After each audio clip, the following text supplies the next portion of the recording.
Selamat datang kembali di Purwakarta Auto Story. Kali ini kita lagi ada motor Yamaha Xeon tahun 2011. Nah, kebetulan motor ini merupakan motor pribadi saya yang saya pakai sehari-hari dalam aktivitas kerja. Nah, di video kali ini juga kita bukan hanya mereview motor ini, tapi saya akan memberikan beberapa tips atau alasan-alasan saya memilih Yamaha Xeon tahun 2011 sebagai motor harian.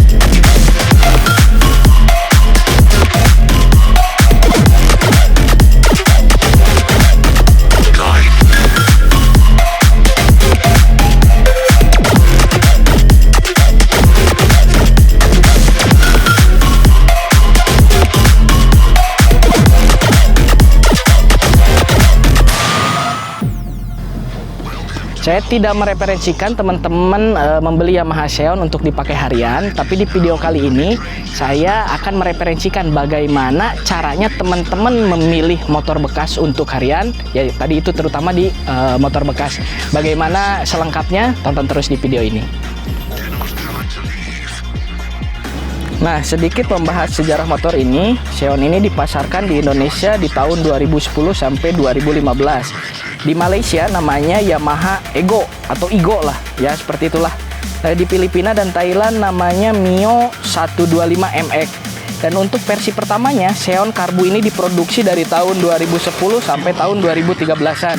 Sistem suplai bahan bakar masih menggunakan karburator, makanya motor ini disebut Xeon Karbu. Di tahun 2013 sampai 2015, Xeon mengganti sistem pengabut bahan bakar dari karbu menjadi injeksi, diberi nama Xeon RC. Kemudian di tahun 2014, Yamaha mengeluarkan varian lain dari Xeon RC, yaitu GT 125 Eagle A, yang berbasis dari Xeon RC. Nah, perbedaannya ada di headlamp dan stop lamp, serta speedometer yang agak sedikit berbeda, tapi basisnya tetap dari Xeon RC. Dan akhirnya, Xeon discontinue di tahun 2015 dengan nama terakhir Xeon GT. Nah, untuk menunjang aktivitas harian, saya tentunya butuh motor yang praktis ya. Ini motor matic merupakan salah satu motor yang praktis, baik dari penggunaannya ataupun dari perawatannya. Nah, selain itu, motor matic juga biasanya memiliki bagasi yang cukup lega. Nah, di mana bagasi itu pas buat menunjang untuk membawa barang-barang hariannya. Setelah menimbang, mengingat dan mengetahui kondisi pribadi ya, akhirnya pilihannya jatuh ke Yamaha Xeon gitu. Nah, setelah saya memilih Xeon, ternyata agak kesulitan juga untuk mendapatkan Xeon yang mulus dan original. Nah, beberapa Xeon ini kebanyakan sudah tidak mulus lagi dan tidak original lagi. Susah untuk mendapatkan Yamaha Xeon dengan kondisi yang baik. Nah, seperti apa yang saya jelasin di awal, kali ini saya akan memberikan alasan-alasan mengapa saya memilih Yamaha Xeon sebagai motor sehari-hari. Nah, berikut alasannya. Pabrikan yang membuat motor matic itu banyak. Hampir semua pabrikan menjual motor matic di display showroom-showroomnya. Dan di Indonesia ada dua pabrikan besar yang bersaing sengit di segmen ini, ada Honda dan Yamaha. Pilihannya sudah mengerucut tuh ya. Saya mau beli motor matic Honda atau Yamaha. Kenapa pilih kedua pabrikan ini? Karena layanan purna jualnya, dari sisi servis dan spare partnya. Spare partnya banyak pilihan, orisinil atau lokal. Kemudian part modifikasinya juga yang sudah banyak. Jadi nggak kebingungan kalau mau modifikasi motor matic Honda ataupun matic Yamaha. Kemudian kenapa nggak ke Suzuki? Bukan ragu dengan kualitasnya. Motor matic Suzuki memang sudah teruji baik secara kualitas dan durability-nya. Layanan purna jual pun untuk spare part fast moving seperti kanvas rem dan lain-lain yang bersifat fast moving itu banyak. Bahkan ada juga yang lokalnya. Masalahnya, part-part slow moving itu susah dicari dan harganya lumayan mahal.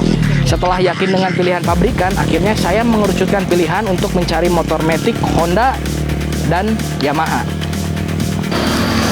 Nah, kapasitas mesin. Nah, kapasitas mesin itu menjadi penting buat saya. Kenapa? Bukan untuk kebut-kebutan, tapi untuk menunjang kebutuhan keseharian. Jadi karena saya bekerja di sebuah lembaga pembiayaan dan terutama di bagian lapangan juga, saya banyak menemukan trek atau kondisi jalan yang tidak sesuai dugaan gitu. Jadi trek yang saya lewatin itu bukan antara rumah sampai kantor atau sebaliknya. Saya di lapangan dan kadang menemukan trek ataupun medan yang lumayan curam gitu, seperti tanjakan atau misalkan kondisi jalan yang agak agak licin gitu ya. Jadi dengan cc yang lebih besar, otomatis untuk melewati medan-medan seperti itu akan lebih mudah dilewati. Nah, kubikasi mesin yang pas itu antara 125 cc sampai 150 cc. Terlalu besar juga nanti konsumsi bahan bakarnya juga akan semakin boros dan tentunya biaya perawatan pun akan semakin mahal. Nah, udah makin mengerucut tuh. Jadi saya mau pilih motor Matic, Yamaha atau Honda dengan kubikasi mesin 125 cc atau 150 cc.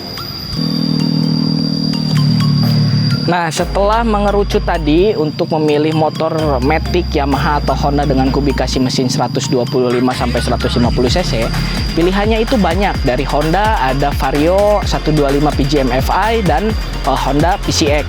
Kemudian dari Yamaha yang sudah cukup lengkap, Yamaha itu dia punya ini Xeon Karbu, kemudian dia punya Xeon RC dan Xeon GT. Di Mio-nya dia punya Mio M3 dan Mio Z di sana sebagai pilihan 125 cc dari Yamaha.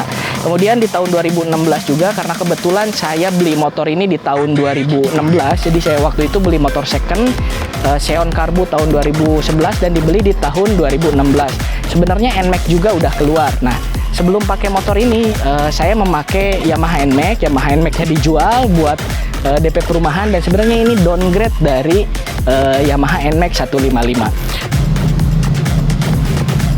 Nah, lanjut ke bagian fitur dari motor Matic 125 sampai 150 cc.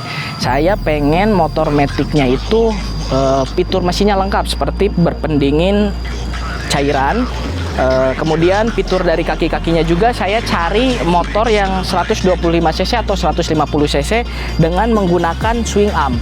Kenapa menggunakan swing arm? Sebenarnya untuk motor kelas 125 cc itu tanpa swing arm pun nggak masalah.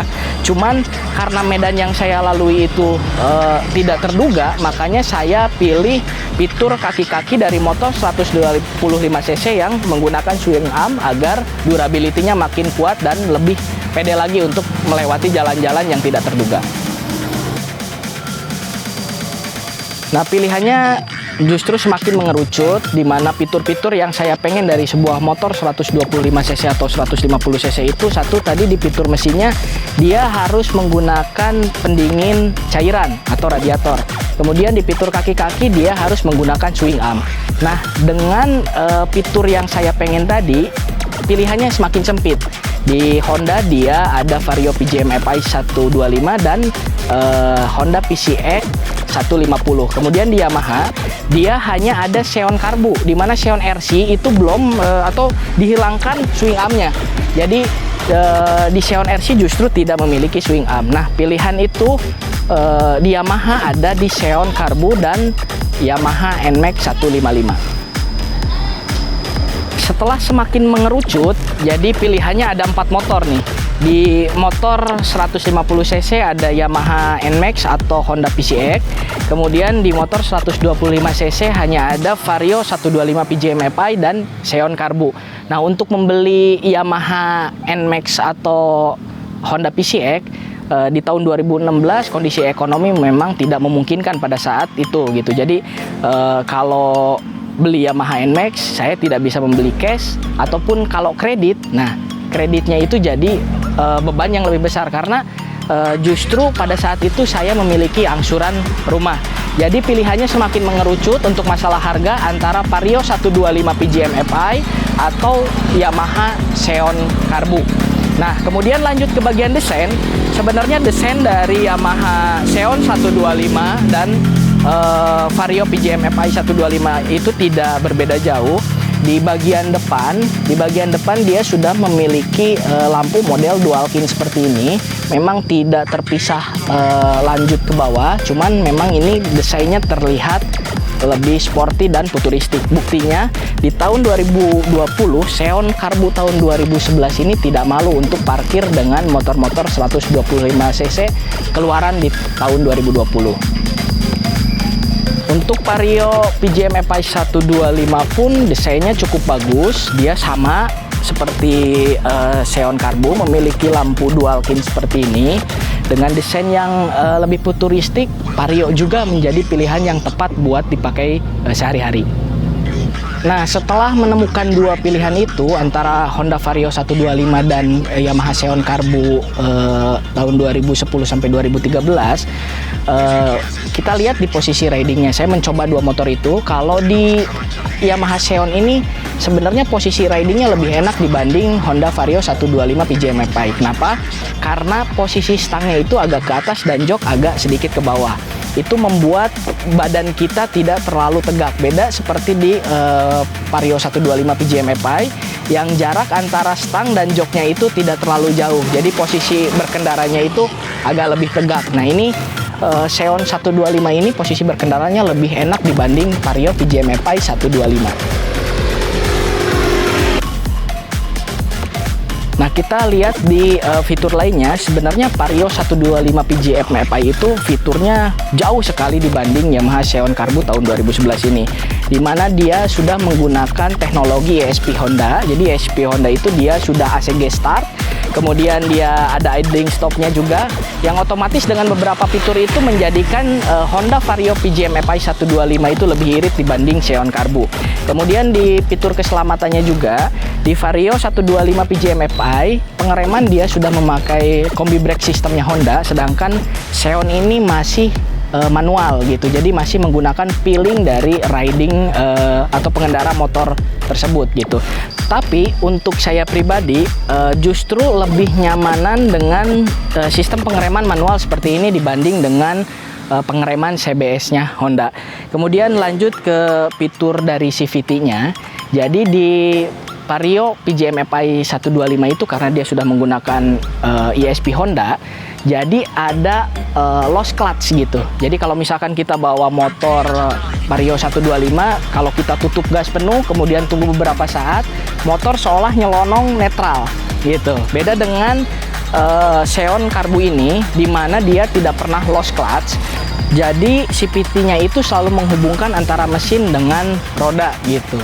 Nah, kelebihannya di Vario PJM FI 125 dengan sistem seperti itu, motor menjadi lebih irit. Sedangkan di Xeon ini jelas lebih boros, tetapi lebih enak untuk dipakai stop and go di perkotaan. Karena kalau gaya lost clutch seperti itu, kalau magnet clutch-nya agak udah tipis, jadi kalau gas itu pas buka throttle itu agak duk gitu, jadi agak ngejeduk seperti itu. Sedangkan di Yamaha Xeon itu tidak terasa seperti itu. Jadi ini motor enak untuk dipakai stop and go di perkotaan.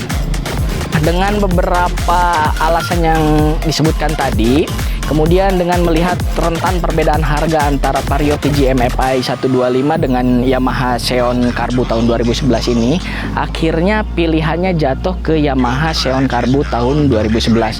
Awal beli sih memang tidak seperti ini, tidak semulus ini. Jadi saya melakukan beberapa modifikasi di motornya. Pertama, saya repaint.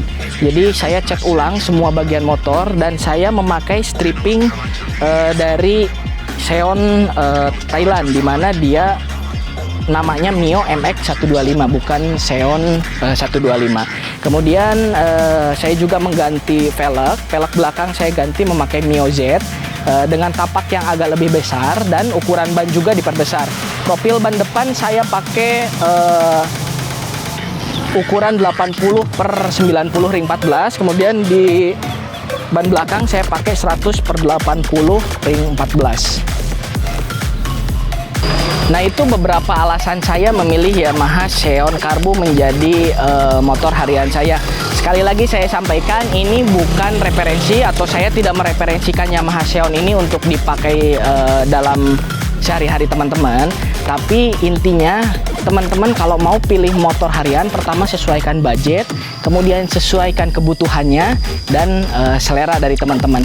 Tentunya hal itu tidak berlaku jika teman-teman memiliki motor impian seperti ya pengen motor-motor 250 cc atau moge.